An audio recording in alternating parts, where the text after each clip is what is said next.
tayo nililinis dito sa ating harapan ng ating silid-aralan. At napakalinis na po ng daanan. Teacher, pinabidyoan na kita. Kasi yung tag-ulan. Naglilinis ang teacher ko, guys. Alam mo naman. O, ikaw naman dito, babaita ka. Talagang ang dumot ng dibdib. Sabi ko mag-video kay teacher. Delikado ito sa mga bata.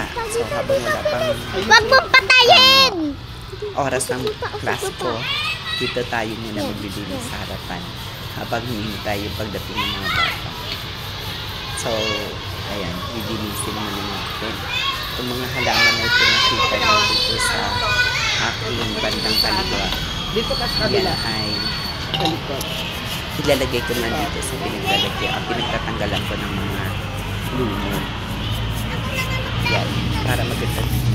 So ngayon, ayan, tayo kuskus muna. Ay, parang lilinis yung teacher ko. Para matanggal yung lumon. Maganda naman tayo ayos. Ito mga naka-decorate na mga bato-bato na nilagay. Ito ay may nakapintura pero saan dami ng lumot at lalo sa pinakita. Portia, lagyan mo nga ng puputuloy tubig ko, na be. ito para maganda naman ito. Portia. Portia, inuutusan ka kay! So, Ano nga? ayan, yun ang Kay buhay Mark, ng pakilagyan niya ng tubig habang ko. wala pang klase, tayo ay maglilinis muna. Ano?